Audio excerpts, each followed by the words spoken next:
now they know it's for the name, the legacy. I'm going to share something with you that might put me in a very negative light, yeah. Relationships are not my forte. See if someone grabbed up my wife or something, completely different ballgame. I'll walk away from here, and this has been like a therapy session.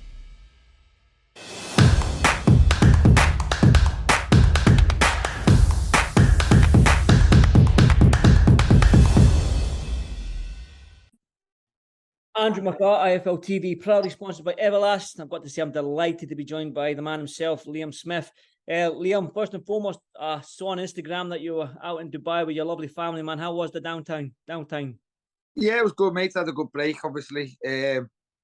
After, I went through a camp and always just have a little holiday after it. So I had a good bit of downtime with my family, my 2 little girls. So I'm back now and I'll be back to it. Back to business. Well, let's talk business then. Obviously, big fight this weekend. And like I said to you before I pushed record, I want to get your thoughts on the Chris Eubank, Conor Benn fight, because probably maybe May time, I think it was, that there was rumblings, or maybe even April, rumblings of you fighting Chris Eubank Jr. People were talking about, you put a post on your Instagram and there was a lot of talk about it. And I got you in an interview saying that you would love to fight Chris Eubank. You would love that opportunity. Now, before we talk about that, let's talk about the fight this weekend on Saturday, because I'm guessing you'll have a close eye on it. Chris Eubank Jr., Conor Benn, your thoughts? Yeah, obviously the same way a lot of the big fights you get thrown into it, and it's one that I'm looking forward to, in a sense. Conor seems bang up for it. He's got a big, probably a big no lose situation, if that makes sense. He loses, it'll be he lost because the weight he was too big for him. But if he wins, he becomes a bit of a superstar. So I'll watch and I'm very interested in it. But again, I just can't really take away the fact that Eubank has maybe chased it a little bit. It's a bit of a bizarre one, but obviously it's because of both the dads, and obviously for someone like Eddie Hearn, it was a no-brainer. You know what I mean? It's sold the way it's sold. It's got everyone's interest because of the name. So, I'll be interested, and I'm more interested in it more so because of the weight situation. I'm interested to see what happens with that. I think, when on record saying I don't think Eubank can make the weight last time, I don't know if it was to yourself or to somebody else, but I fully take that back now, because I feel he's got to make the weight for doing the shit he's been doing, eating burgers and whatever else. He's got to make that weight, otherwise he'll be crucified for it. Yeah, we've seen that recently. He just put a post up of him eating a big steak. I think it was at the Salt Bay restaurant or whatever that guy's name is, and he was eating a big steak. The 7 days before the fight? So look, yeah, look, and it can easily all be it can easily be perception. Yeah, he could have had one piece of the steak, what you see him put in his mouth, and then turn the camera off, and he could have went to a salad next to it. Then videos could have been recorded 3 months ago. You don't know, you know what I mean? It's just you can mind get the games. balls off people. On Instagram, you can kick the balls off people. You've seen what people do with pictures. You've seen what people do with stuff like that. And like I say, he could have had one bite of that burger and then had his meal after it, or you don't see him eating the full meal. So that can all be manipulated a little bit. Definitely. But you mentioned there that this is a win-win for Conor in terms of, if he wins, he becomes a superstar. If he loses, he lost to the bigger man. So with that being said, is this a lose-lose for Chris Eubank in terms of 100%. That he beat the smaller man, and there's nothing to him if he wins? Yeah, 100%. I think like a little bit along the lines of, and this is no disrespect to Conor either, by the way, but this is like, Eubank's on the verge of fighting for a world title. He's calling Golovkin and Canelo out, and then all of a sudden he's fighting Conor Benn. Chris beats Conor Benn. Nobody like Golovkin, Canelo, who else? Your Charlos, who he's meant to be chasing, are going to look and think, wow, Eubank's beat Benn. He's on our tails or whatever. You understand what I mean? And again, that's with the greatest respect to Conor.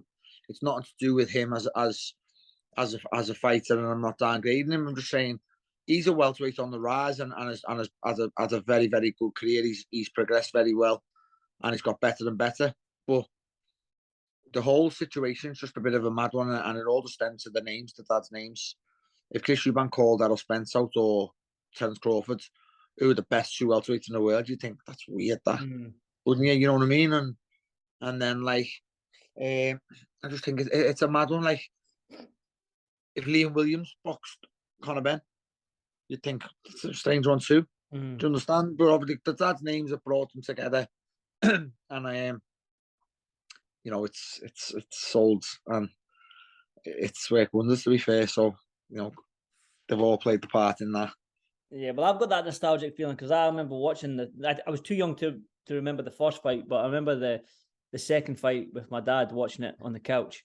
And I've got that nostalgic feeling because that's what got me into boxing was that first fight, and obviously Prince Nassim, watching them guys back in the 90s. And then, so that Eubank Benn for me, like I said in the previous interview there, that for me, it's this nostalgic feeling, having that Eubank name and that rivalry reborn again, like to build it. So I'm looking forward to the fight in that sense. I mean, it might be. So am I. And when Yeah. I watch all the interviews, I say, so am I. I'm really, really not trying to, like, you know, I'm not trying to take any shine off. And to sound like I am, I'm not. Like I say, I'm you know, I'm gonna go the fight. I'm gonna, you know, I'd pay to watch it if I didn't go on the telly. I am, you know, interested and intrigued by it. I just, but I'm just like being honest and saying, you know, if it weren't Ben Eubank, the fight wouldn't be on. Do you know what I mean? That's what I'm trying to say. But again, I'm intrigued by it all. I'm you see it interview, I'm glued to it with them both. So, you know, I'll be a liar if I said I'm not fully interested and intrigued in the fight.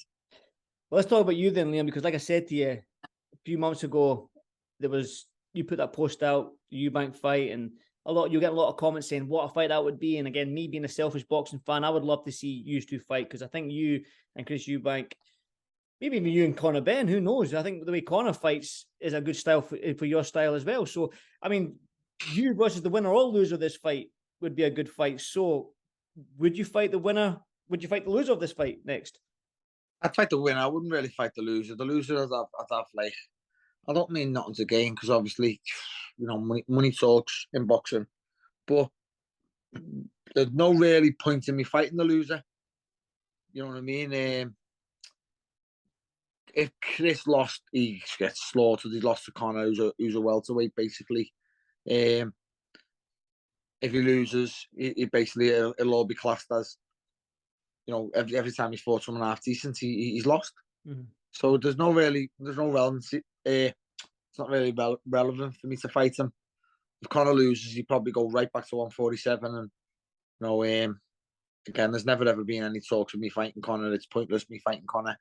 You know, he's only moving up in weight because it's the Eubank situation. So, but you know, I'll fight the winner tomorrow. If it comes back across paths. Who wins then, Liam? Who does win? You know, I just think Eubank is too big for him. Unless the weight plays a big part in Eubank and Conor lands. Because look, I think Conor will land early and he'll be in the fight early doors. Like Brook with Golovkin. I picture it like that type fight. He'll land because Chris is not the best. You know, Chris is not this middleweight who's fucking brilliant and a class act. He's going to be there to this. You know, Conor may be the probably more ability of the two. Do you understand what I mean? And, you know, Conor won't find it hard to land on Chris, but he may find it hard to hit Chris. Unless the weight plays a big part in Eubank.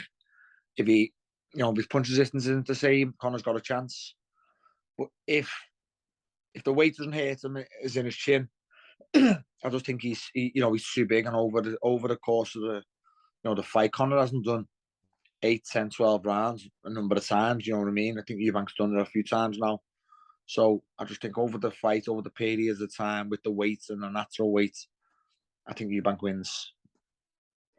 Liam, you said you're going to the fight. Now I know you're not the type of person to make a lot of noise when you're ringside and jump in the ring afterwards like a WWE show. But is there some reason why you're going to this fight is to try and get the winner?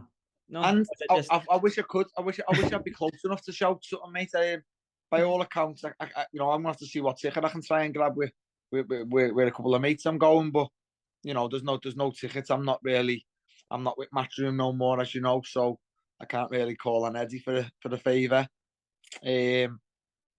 So I'll have to just try and sort tickets myself while I'm down there and see what tickets I can get hold of. But I wish I'm close enough to make a noise to call them out. I almost half want you to jump in that ring after the fight and stand in front of the winner and be like, "Listen, me and you next." Like we've seen some. If Chris wins, I'll stick it right on him. Obviously, like that's the fight that's spoke about. That's the fight that has been muted. You know, Conor's never. I've got a lot of respect for Conor as a fighter, and you know, there's never really been mention of me fighting Conor. So, you know, if Eubank wins, obviously they know I'm here to fight him next, and they know you know it's easily made. Well, I'll be watching my TV, hoping you do a flip over that top rope and get in the winner's face. But like I say, how easy do you think that fight is to make then for you and Chris Eubank if he wins? Because obviously, Wasserman, you're with Sky Sports, they've worked together before. So would that be an easier fight for Chris next? I mean, the winner does. Probably the easiest fight to make for Chris Eubank will be me. Yes, the easiest. He's got one fight left with Sky. I know he's with Wasserman, but his next fight will be on Sky 100%. And it's the easiest fight to make. You know, he's not the easiest person to deal with, but it's the easiest fight to make. Yeah, definitely. Well, okay, Liam, 160. You going back up? Depends on, you know, I'd fight him at any weight he wanted, but if you can do 157 for Conor Benn, I'm sure he can do 157 or 158 for me.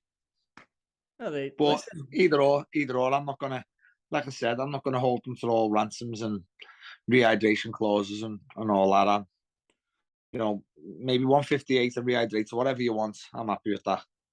Well, listen, like I said to you before, and like I said to you in the interview we done months ago, as the selfish, taking my journalistic hat off, or what you want to call it, as a selfish boxing fan, I really want to see you against Chris Eubank Jr. Maybe even Conor Benn, because that would be a good fight. But because we spoke about the Chris Eubank Jr. fight, you against Chris, for me, is just all action, man. I can see blood, cuts, knockdowns. I can see it all in that fight. And again, probably not to your pleasure, but to my pleasure, I like the sound of that.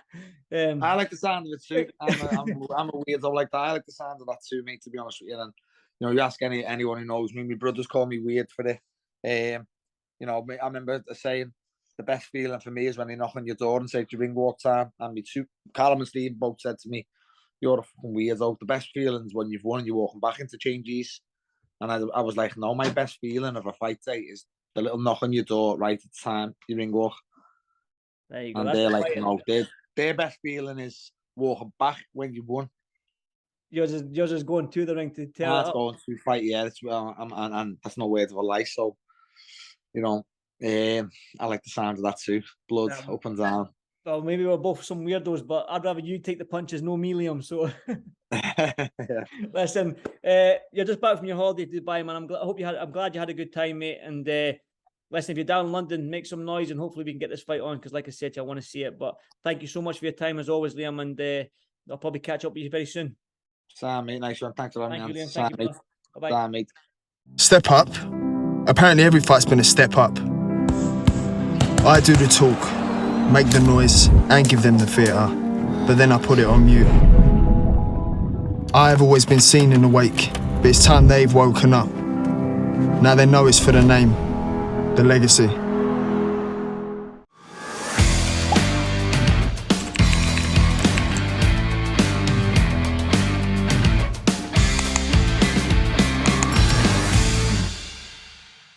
I'm going to share something with you that might put me in a very negative light, yeah. Relationships are not my forte. See if someone grabbed up my wife or something, completely different ballgame. I'll walk away from it, and this has been like a therapy session.